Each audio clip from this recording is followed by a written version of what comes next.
After Blackbeard was finished with Charleston, he swung his fleet north and sailed towards the North Carolina coast. Here, he ran his flagship, the Queen Anne's Revenge, aground on a sandbar near the seaside village of Beaufort. Some say the act was intentional, a way of splitting up his crew to keep more of the booty for himself.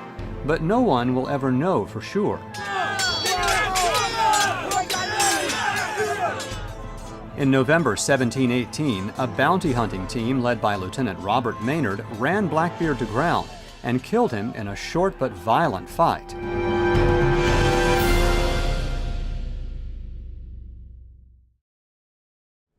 Meanwhile, the flagship of the most infamous pirate of all time lay hidden beneath the waves for more than 270 years, until a team of shipwreck hunters, led by a private company called Intersol, located it in 1996, in shallow water just a mile offshore in Beaufort Inlet. Today, Beaufort is a quaint tourist village, beguiling modern-day Americans with a haunting cemetery where lie more than a few ancient mariners. The bucolic downtown is cloaked in a shroud of historic homes and churches, beckoning the curious to come inside.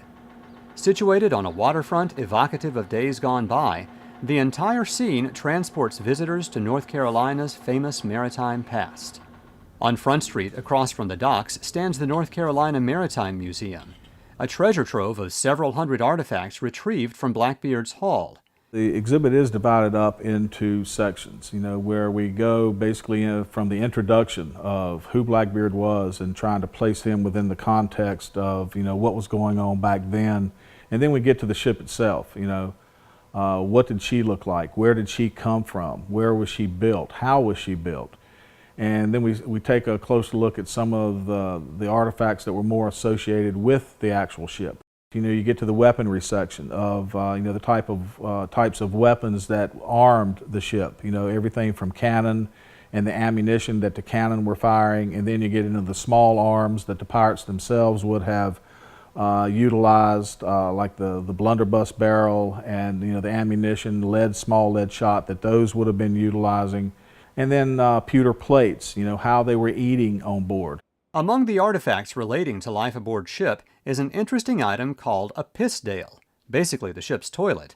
This may be where Blackbeard himself went to the bathroom. Dale was essentially a trough, so it was a piss trough. There are medical devices too, syringes and pharmaceutical containers, perhaps the very ones for which Blackbeard ransomed Charleston before he began his rendezvous with fate. But most interesting to David Moore is a detailed recreation of the wreck of the Queen Anne's Revenge. And so you can literally see, at a much smaller scale, the little cannons and the ballast stones and barrel hoops and anchors and everything else lying on the bottom. So it gives people a better idea of what we divers see, albeit a much smaller scale, and how we operate on the bottom and work down there. In all, more than 1 million artifacts have been recovered from the wreck of the Queen Anne's Revenge over the years since its discovery. These are cleaned and restored at a lab at East Carolina University in Greenville, North Carolina. The collection includes cannons and iron ammunition, which must remain submerged and subjected to an electric current to remove salt accumulated over 300 years in seawater. The salt has impregnated into the metal, and if we left the salts there and allowed the gun to dry out, there would be a risk that the object would corrode after we'd finished treating it. Depends on the size of the gun. That can take like 3, 4, even 5 years to get all the salts out.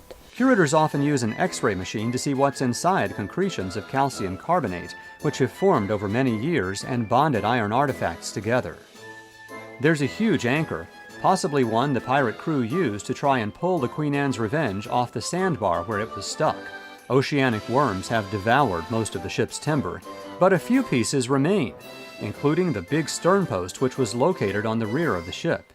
As you can see, once this ship's been buried in the sand for 300 years, it must have been exposed at periods. If we allowed it to dry out, those cells would collapse. Also recovered were personal items belonging to the ship's crew, including metal tools and thousands of tiny glass beads. And some of these are really, really small. For example, they might be like a couple of millimeters across. We kind of tend to keep them in these little gel capsules to keep all the pieces together. All of these items, big and small, are clues to the nature of daily life on the ship and what happened the day it wrecked. What I like to tell folks is that, each artifact that is recovered from this site, no matter how dull or mundane to the common observer, they all have a story to tell.